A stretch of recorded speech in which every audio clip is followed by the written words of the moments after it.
Quand tu vois De Zerbi à Marseille, on est tous d'accord pour dire que ce qui est en train de se passer, c'est très bien. On est très positif.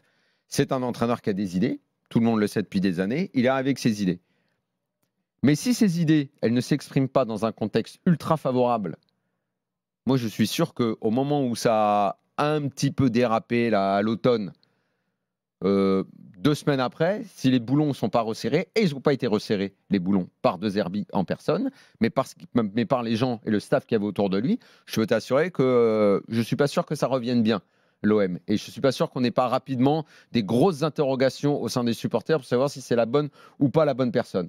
Sauf que, eh oui, on découvre maintenant, alors que c'est l'histoire du football, quand tu as un bon directeur sportif et que tout le monde est à sa place, parce que peut-être que Longoria faisait trop de choses avant et qu'il était sujet à un peu de stress, moi, tu peux t'assurer que le fait que ça marche comme ça et que ce soit carré et que De Zerbi puisse bosser dans le confort, c'est l'œuvre de Benny Benatia.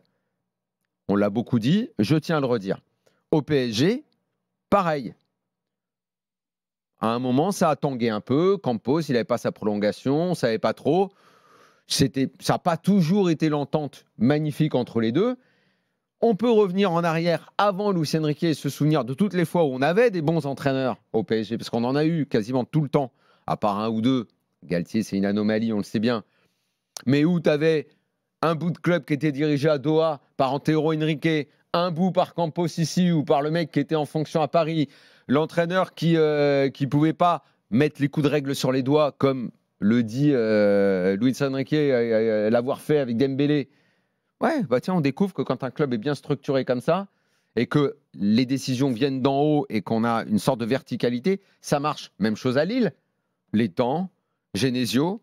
Bon, vous allez dire, bah putain, il a découvert l'Amérique avec son avis du jour. Sauf qu'on le voit pas souvent, ça.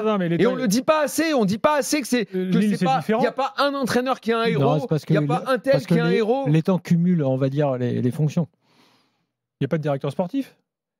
Oui, il cumule les fonctions, c'est vrai. Non, parce que l'étang. Tu vois, c'est un paradoxe, parce que tu disais que justement Longoria en faisait trop avant, et l'étang, il fait le boulot de Benatia et celui de Longoria. Mais non, c'est pas un paradoxe. Tant que ça marche comme ça et que l'étang a l'énergie pour le faire, comme il le fait, ça peut coller. Mais moi, le problème, c'est qu'il aime beaucoup le terrain. Il connaît le terrain, il aime bien parler entraîneur, les joueurs, c'est lui qui motive et tout. Mais c'est pas forcément le conseil que je lui donnerais de continuer exactement comme ça. Tant que ça tient comme ça, qu'ils tiennent le truc à deux, ils le tiennent à deux. Mais c'est pas forcément la meilleure structure. Mais donc attends, où est-ce que tu veux en venir en fait? Tu veux dire qu'un directeur sportif fort, c'est ce qu'il faut aujourd'hui, ce qui est nécessaire? Il n'y a pas véritablement de héros. Il n'y a pas de héros dans un club, de mecs qui travaillent forcément super bien. Hein. Il y en a plusieurs. C'est toute une équipe, c'est toute une structure. Et ça, je trouve qu'on ne le soulève pas vraiment assez. Et dans le cas de l'OM, pour moi, c'est l'exemple flagrant. Peut-être même encore plus qu'au PSG. Et au PSG, si on arrive à donner tous les pouvoirs à Luis Enrique, ça, ce sera la grande erreur qu'il ne faudra pas faire. Pour l'instant, c'est bien comme c'est là. Campos, je ne sais pas s'il a encore prolongé. D'ailleurs, on entend un peu moins les recrutements ratés. On lui reprochait beaucoup de trucs et tout. Ouais, Vitinha, qu'est-ce que c'est cette pipe? Nasser Al-Khelaifi a dit qu'il voulait qu'il reste.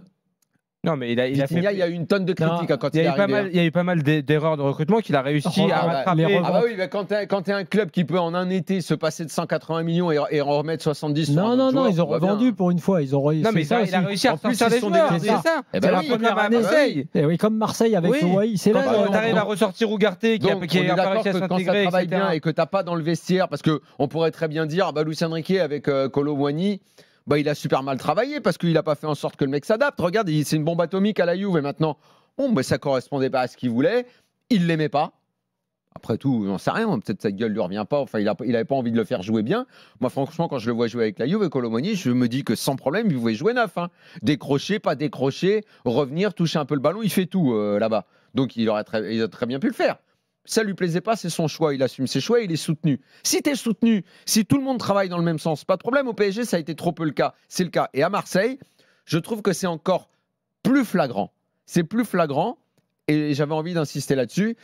Et je pense que De Zerbi est un entraîneur qui a besoin de ce confort-là pour que, en tout cas, il a besoin que quelqu'un derrière lui fasse marcher le club réellement à la baguette. Avec une grosse sévérité dans la discipline pour les joueurs. Et Benatia, ça le fait super bien.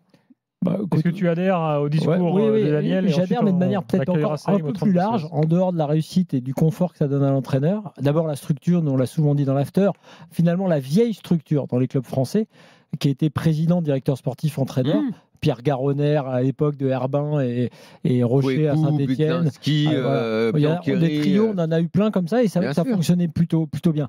L'autre, en dehors du confort, on va dire, de travail que ça te donne, de la confiance que ça peut te donner, encore une fois, sur De Zerbi, pour revenir à l'exemple que donnait Daniel, effectivement, j'avais eu ce débat et tout le monde n'était pas d'accord en disant que De Zerbi, ça pourrait exploser assez rapidement parce que lui, dans les autres clubs, ça avait pu être le cas.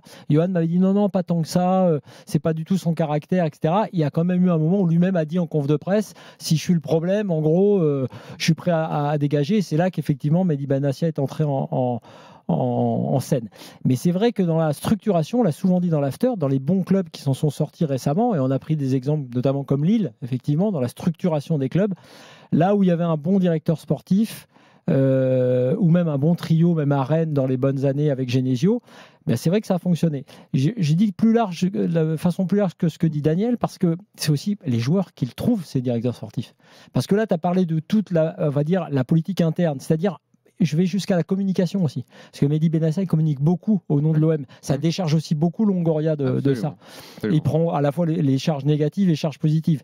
Il prend aussi les charges négatives par rapport à l'entraîneur ou par rapport à l'effectif. Et il peut jouer de ça. Donc sur la communication, je trouve que c'est même un des meilleurs exemples en France maintenant. Parce qu'à l'inverse, par exemple pour Brest, le président ne communique pas. Lorenzi communique très peu finalement. Et encore, le président il a commencé à sortir du bois. Un tout petit peu. Mais finalement, c'est Eric Roy qui communique et c'est tout. Et finalement, il fait beaucoup de choses aussi. Donc, c'est presque effectivement. C'est un club où il n'y a pas la même attente, la même attention. Sûr, mais à l'OM, c'est vrai que. Je pense que la meilleure chose qui est faite, parce qu'on parle beaucoup de Ravanelli, oui, il y a sans doute des choses internes qui sont importantes. Ravanelli a un rôle important, si je ne l'ai pas cité, rôle important. Mais c'est quand même effectivement Benassia. Mais moi, je vois ça aussi tout simplement quand même sur les joueurs qui te trouvent. Parce qu'on dit beaucoup de Benassia que c'est lui qui arrive à faire venir des joueurs, y compris compliqués à faire venir, parce qu'il a joué à la Juve, au Bayern, parce qu'il a un carnet d'adresse, un discours et pour d'autres raisons, la plus maligne, on va dire, sur le recrutement, Lorenzi à Brest, c'est le recrutement. Donc oui, c'est la structure pour laisser du calme au coach, mais c'est aussi tout simplement les DS qui recrutent bien. Et la compétence, parce que la compétence, c'est toi à Rennes. La compétence, le réseau. DS à Rennes, t'avais Massara, Julien Massara, le réseau, il l'a. Hein. Oui, mais il parce que aussi pour lui, il faut le savoir, il est arrivé avec 12 départs. Le 31 juillet, il pouvait pas mettre le 30 juin, le 1er juillet, parce qu'il pouvait pas mettre les pieds au club avant, et qu'il a dû recruter 10 mecs en urgence. Rennes, ils vont peut-être se restructurer avec Pouille en faisant peut-être le modèle de Lens, j'en sais rien. Mais Rennes, le problème depuis des années, c'est ça.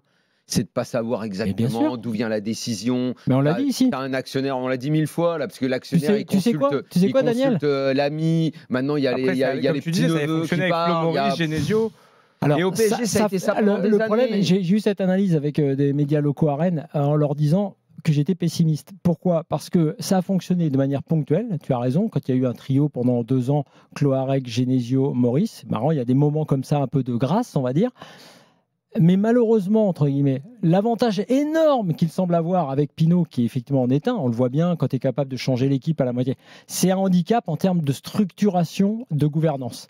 Parce qu'effectivement, à aucun moment, l'exemple, c'est Létang. Létang, il a vraiment la main pour dire je fais ça, je fais pas ça, je stoppe, j'ouvre le robinet, je ferme le robinet. Je peux te dire qu'à Rennes, c'est pas du tout comme ça. Bien sûr. Et le fait que ce soit pas du tout comme ça fait que ce club qui a un potentiel, une capacité et un investisseur, enfin un patron, on va dire financier énorme, ne va peut-être pas réussir.